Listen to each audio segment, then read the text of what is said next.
Hey YouTube, Hickory Stick back with you. So I got all the dies that we needed to load 22-250. The dies actually came in yesterday, and then today I received the rest of my stuff, miscellaneous items, like my bullet comparator and my other seating stem from Midway. And they weren't supposed to be here until Monday, so that was kind of a nice surprise. Midway was out of, they had a lead 4-die set for the 22-250, but they did not have a Hornady seating die. And I wanted a Hornady seating die because I fell in love with this one that I bought for the 30-06, so I wanted to get one for the 22-250. Wound up ordering them from Natchez Shooting Supply. Natchez Shooting Supply didn't have, they don't apparently don't carry the seating dies loose from a set. They had the 2-die set, they had a collet neck sizer, and they had a factory crimp die. Which I'm kind of glad that I wound up having to do that, because I was watching the Bolt Action Reloading channel, and he was talking about the fact that with his 300 Win Mag, when he was trying to bump the shoulder of his cartridge, that his lead dies wouldn't bump the shoulder hardly at all, but that his Hornady dies did. So I decided to go ahead and buy the Hornady 2-die set with the Hornady full-length sizing die for when I want to full-length size, because probably every 2 or 3 firings I'll full-length size them, bump the shoulder a little bit. Now I had all that brass that I had shot last week in the baseline video. It was all Remington brass, which I'm looking at it, it appears to be very good brass. It's nice and thick, looks like really nice brass. I deburred the flash holes, ran it through the cleaner, came back, and one thing that I did notice about it though was that, man, the case mouths were just nasty. Not dirty nasty, but nasty as in gnarly. So I had to go through and chamfer all of them pretty good to get them cleaned up, because man, they were gnarly. And I loaded 5 rounds already, and I'm just going to be honest with you, they're probably going to shoot like crap, because before I loaded them, I got a little bit ahead of myself, and I didn't chamfer the case mouths. I didn't pay no attention to it, and I can see just the faintest little bit of copper buildup on a couple of them where I had seeded the bullet. So all the rest of these though, they're all been chamfered, ready to go, nice and pretty. So I'm happy with them. I've already went and got them primed. They're ready to have powder put in them. Which brings me to the subject of powder. In order to talk about powder, let's talk about bullets. So I went down to the Sportsman's Warehouse, and I wanted to just go ahead and bail off onto Sierra Match Kings, because you know, Sierra Match Kings, they shoot excellent in everything. And I wanted to go ahead and bail off on some in the 223, since I've already got some in 308. But when I went down to Sportsman's Warehouse, they didn't really have any Match Kings. They were pretty low. They had one box of 50 for $16. They were 77 grain Match Kings. I picked up a Load Books USA manual for 22-250. I went off and left it sitting at the house. Usually, they have a Sierra manual sitting on the shelf, open, to where you can open up and look at it. Of course, my luck, they didn't have one. Well, that left me in a conundrum, because then I wasn't sure, I couldn't remember what powders was used with the 77 and 80 grain. So I didn't remember if I had powder on hand for a 77 grain bullet. So they were out of lighter Match Kings. So I went over to the Hornady's, and they had some 60 grain V-Maxes. So I bought the 60 grain V-Max because I was able to pull up on Hodgkin's website data for the 60 grain V-Max. So I knew that I had some powder that would work with these, and that powder is Varget. I decided to go in there and write down the burn rate, the relative burn rate number on all my powders to where I would know what they are. If you see the number written on my powder jugs, that's what it's for. But Varget's all I got right now. So that's what we're going to load. One thing I did notice though, man, the manual called for this bullet, it called for cartridge overall length of 2.350. Man, that bullet is set deep in there at 2.350. Look how deep it is in there. Look at it compared to the length of the bullet itself. Man, that thing is deep in there. So I said, alright, let me just see if I can measure the chamber of my gun, because I had not measured the chamber of my new rifle yet. And with these bullets, well, with any bullet for that matter. And I didn't want to modify a case like I did on the 30-06. On 30-06, I cut us a nice slit in the case to where I could stick a bullet down in it. I didn't want to do that in one of these for two reasons. Number one, I don't have a pair of pliers small enough to reach down in there and cut it. So I would be bent the case mouth all up trying to modify it. But reason number two that I didn't want to modify the case is I've only got 40 rounds of brass. So I didn't want to waste one and leave myself with 39 rounds because it'd be an odd number of rounds. The result of chambering in the rifle turned out that it's 2.453 inches to the tip of the bullet. So I used my bullet comparator that I got in today, and it's 2.061 inches cartridge overall length via the bullet comparator to the lands of the rifle. This overall length of these with the bullet comparator is 1.953 inches. So roughly we've got 108 thousandths of jump to the lands if we seed it to the depth called out in the manual. That's fine. That's what we're going to go with today. Another thing that I noticed is that the factory seating stem in the die fit these bullets perfect. I did buy another seating stem. I bought the bullet seating stem for the ELD match and the A-Max, the 75 and 80 grain, ELD match and A-Max. I bought that one. This is a flat base bullet. It's not a boat tail. So we're going to load up 4 different powder charges. Now the minimum charge for Varget with the 60 grain bullet is 29.5 grains. And from 29.5, the next charge up I think is 30.7. I don't have I put the manual in my drawer, but 30.7 is the next charge up. Well, I didn't want to go that high of a jump, so I decided to go in half grain increments. So we're going to do 29.5 grains, 30 grains, 30.5 grains, and 31 grains. Now these 5 right here, I loaded with 29.5 grains of powder. I'm going to disregard these. I'm going to use them as initial test loads to make sure that my reload is good before I go to shooting for accuracy, because of the fact that I didn't chamfer them before I seeded the bullet. I'm worried that maybe I scarred up the bullet jacket.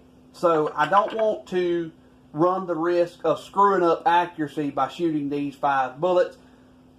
Accuracy. So we're going to reload 5 more with 29.5. And we'll go up from there to our 30, our 30.5, and our 31. We got plenty of bullets. We got 100 rounds of bullets. We got plenty of brass. We're only going to use half the brass. So I'm not worried about these 5 right here. They'll be good test loads. Now, back to our handy little scooper.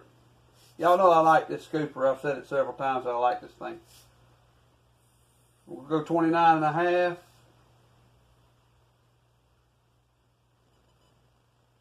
Oh, that was too much. That was 30. It says 29.4. Seems that about 3 pieces of this Varget is 1/10 of a grain. Alright, now it would help if I actually set my scale to 29.5. There we go. Let's see if the balance beam agrees. And it does, dead on. Okay, so that's our first load. 29.5 grains, 29.5. So, you watch my videos, you know what I'm about to say. And that is that from this point forth, it's going to be pretty mundane weighing powder. So, I'm going to weigh them all out, and we will return when we go to seating bullets. Alright, so I got all the powder weighed out. I did have one mishap while I was weighing it out. I went to dump a load of powder, and I dumped it into the wrong casing, and that one that I already had a load of powder in. That was fun to get that casing out of there because I couldn't get my fingers down on it. So I had to get my needle nose pliers and grab it and pull it up and try to hold the funnel on the casing at the same time and dump it all back into the powder canister. And that was fun trying to do that without dumping powder everywhere. But I did. I managed to do it. Everything's weighed out. So the next step is going to be seating our bullet. So we're going to go to 1.953 of overall length. Now I've already set the seating die to where it will not crimp, and I've tightened my lock ring, and this is going to be pretty close. I had seated those this morning, so we're going to be pretty close. I backed it out a little bit just because I wanted to start over, but it should be close. I'm just going to line them up, stick it up in there. That seated a lot smoother than the ones this morning. Let's see what our length is. 1.9785. So we got to go in just a little bit. That's 9.1715. 1.964.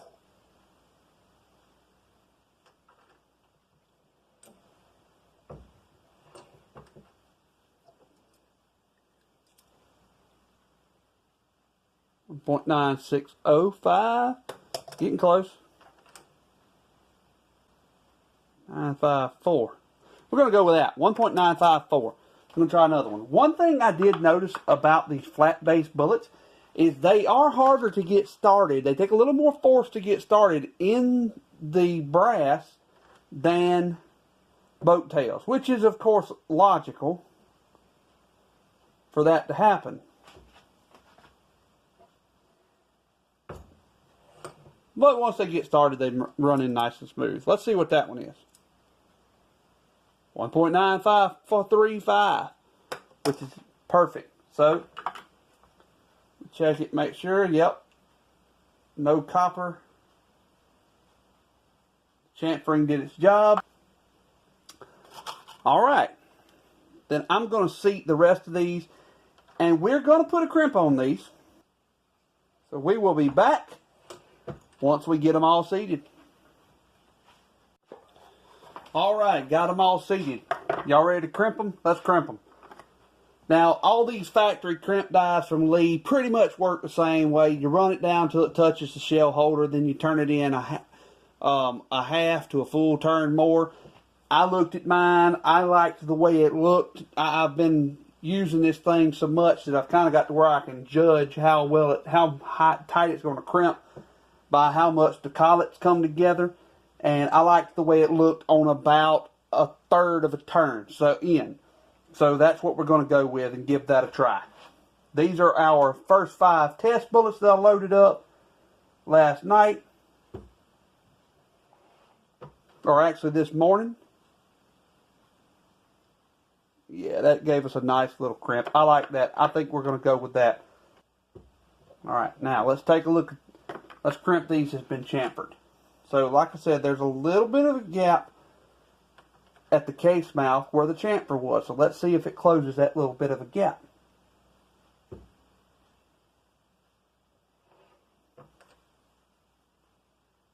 And it did. Okay, well, I went back down to Sportsman's Warehouse, and I picked up these 77 grain Sierra Max Kings that I started to buy the other day when I was down there on Friday.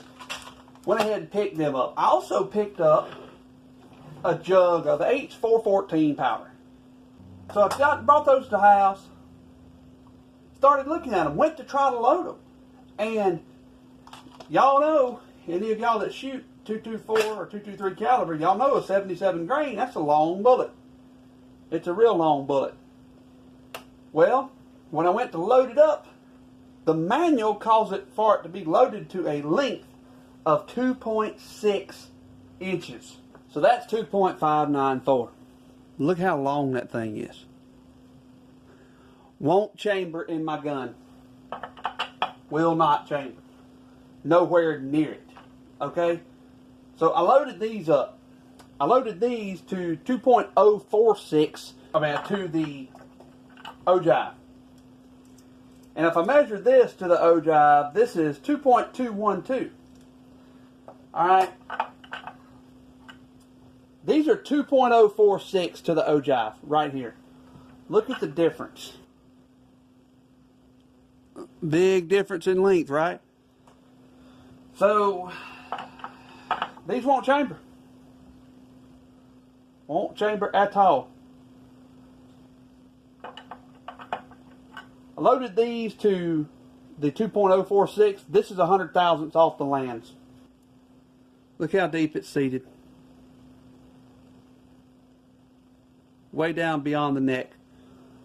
Been doing some research on it. I don't know. Some say it's okay. Some say it ain't. I don't know. This is kind of upsetting. Apparently the throat on this rifle is not very long at all. So I don't know. I'm worried about it. I'm loading these up. We're going to see what happens. So what I've loaded is I loaded for the H414. The manual says 31.5, 32.2, and 32.9 are the first 3 rounds, the first 3 charges for the H414.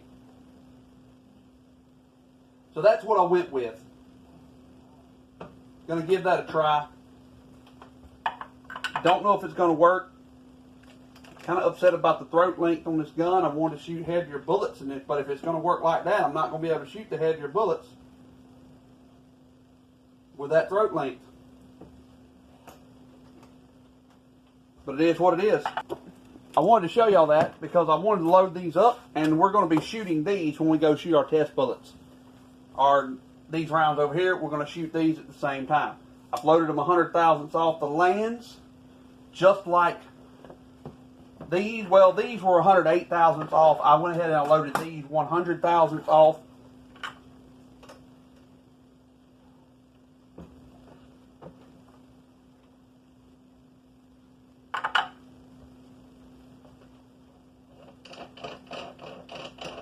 Okay, so this time, for sure, we'll see you on the range. Okay, here we are, the Hickory Stick shooting range. It's windy today, but it's a gusty wind, so we can deal with it. It is coming straight from my back, which means it's dead up out of the north. But you know what? It's Monday. I'm off from work today. I got a pork loin on the smoker. And dadgummit, wind or not, I want to do some shooting. So we're going to shoot in between winds and see what happens. The first 5 rounds we're going to do is the ones that I screwed up loading and forgot to chamfer the case mount.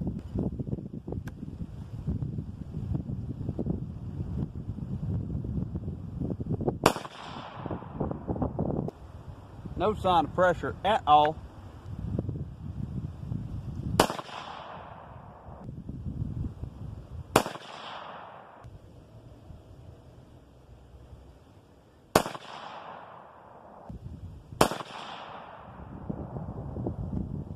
Alright, so that first group didn't do too bad, but hoping I'm going to get a little better performance out of this second group, being as they were chamfered and everything like they should have been. Alright, I remembered to bring my notebook with me this time. So this is 29.5 grains of Varget. 60 grain Hornady V-Max.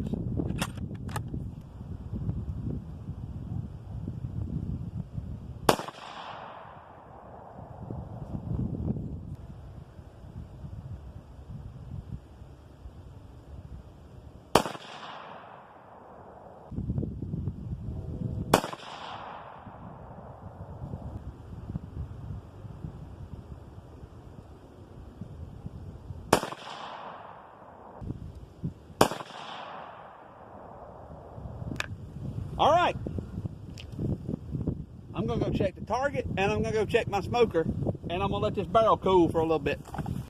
Okay, everybody, the smoker's doing good. We're back on the range. We had time for the barrel to cool down. Yeah, the barrel's not cold. I didn't want to let it get cold. I just wanted it to cool down some, so looks like I was gone just about the perfect amount of time.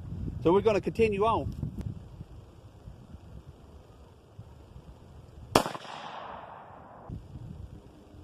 Don't see any pressure signs with that load. Looks good.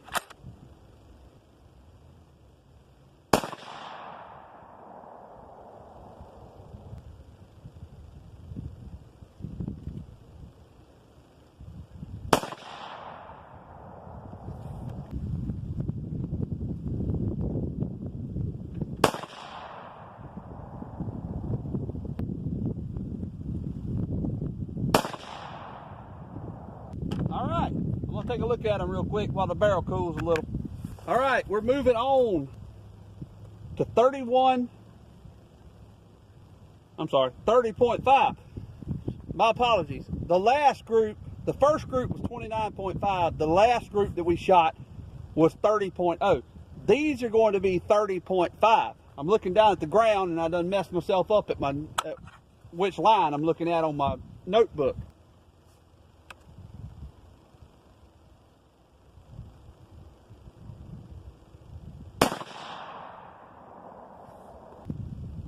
Looks good. No sign of pressure.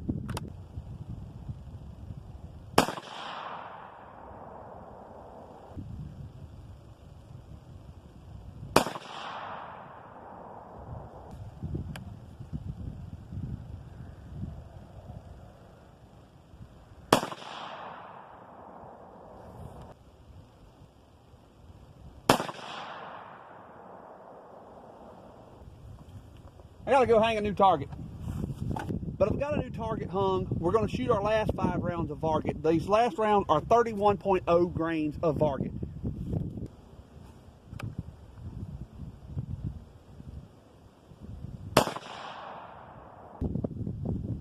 Still no sign of pressure.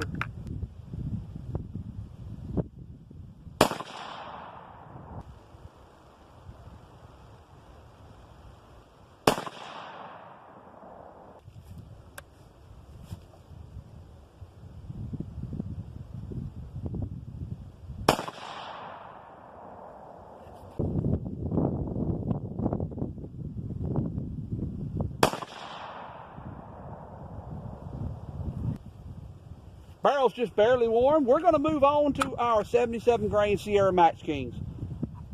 Our first load is 31.5 grains of H414.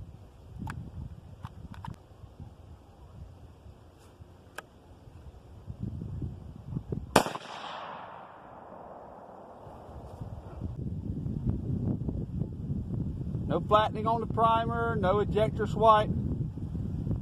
Look fine.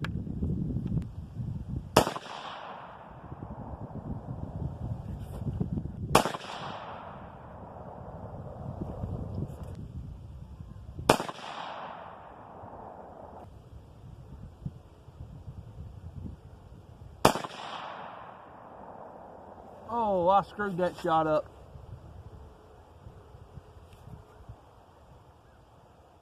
Oh, I messed that up bad. I jerked. 32.2 grains of H414.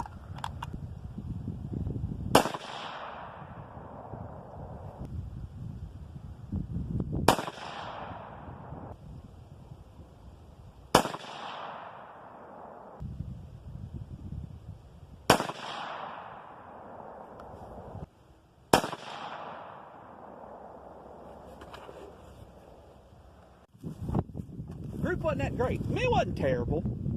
It's not terrible by any means. It just wasn't that great. I don't know.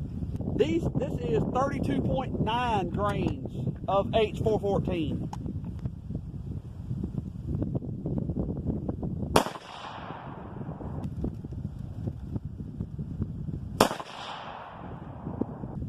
It's getting dark down there. My target's in a shadow area and some bushes.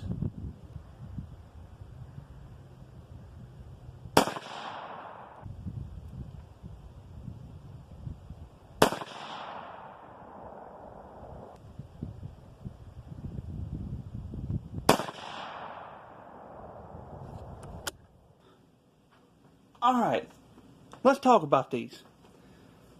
You know, at first I was disgruntled about these targets. And then I got to thinking about it, and I got to looking at them, and I actually came in here and measured them, and I'm not as disgruntled as I was. I'm actually not disappointed in these targets, because this was the first time we ever loaded this gun. Now, yeah, it shot better with the factory ammo, which is very sad to say that factory ammo shot better than hand load, but it's the first time we've ever actually loaded this thing. Our first target was right here, a 1.195 group. You know, that's respectable for me. I'm happy with that. 29.5 grains of Varget. All this whole target, 60 grain Hornady V-Max. So we had a 1.195 inch group with the 29.5 grains. Then we had a 1.462 group with the 29.5. And I'm pretty sure that this was a pulled shot. We had a little bit of horizontal stringing going on here. Not exactly sure. These three was real close together. Then these two over here went off to the side. Next up was the 30 grains of Varget. This was really weird. I had to look really close at this target because I thought there's only 4 holes in this target, and I thought that I had missed the whole thing with one of my rounds. But I got to looking, and this is a double hole. So I had 3 shots really on top of each other right here, just beautiful. And then I had 2 more over here in a nice group. I kind of think the wind got us on that one, on that whole group. The wind was blowing pretty bad yesterday, which is another reason why I am not disgruntled or I'm not disappointed in this target, because the wind was blowing. This was with a pretty good wind. And I was trying to shoot in between gusts, but I couldn't always make that happen. So I think that's what happened here. I think the wind got us on this one. Now, over here, this was our best group of the day. It was beautiful. 9.950. I'll take that all day long. That's beautiful.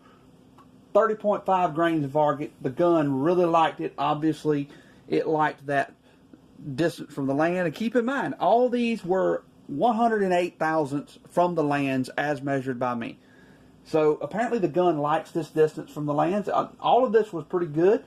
My shooting was a lot better here, and if you've been watching my channel, then you know that, yeah, my shooting has improved greatly since we started a couple months ago.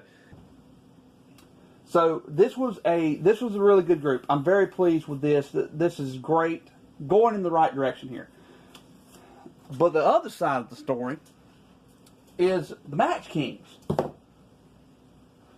Now, this was our last load of Varget with our 60 grain Hornadies. My target ran over. I should have drawn a 5th dot on the other target, and I just didn't do it. I was trying to make them even targets. But this was 31.0 grains. It was 2.157. Something happened to me on this and this group. I don't know what. I got miscombobulated, especially this group. This group was terrible. But something, I went down and I changed targets, and I came back and I set back up, and I got miscombobulated on how I was setting on my bench and on my gun rest. So something happened to me. So this group opened up. I don't think it would have been quite this bad. It may be it just didn't like that grain weight of Varget. But this group opened up some. This group was terrible. I did something. I don't know what happened to me on this. This was totally my fault. I put 3 rounds in here, put 1 way over here, and apparently I missed the whole target with the 5th round. So I don't know. I don't know what the heck I did there. But these were the 77 grain, the first target of the 77 grain Sierra Match Kings. And this was 31.5 grains of H414. This was the best group with the Match Kings down here. Now, this was 32.2 grains. This was not a bad group. If I had to pull this one shot, it was put together a good group with these 4. I pulled that shot. Same thing over here. We were putting together a decent group. This one was way out there. These 3 are a good shot. I pulled that shot off. It was getting, by this point in time over here on this one, it's getting pretty dark. I think that affected me. The wind had picked up at this point in time, so that had affected me. You'll notice the point of impact shift from the previous target. That's not a fluke. That's not something weird happening.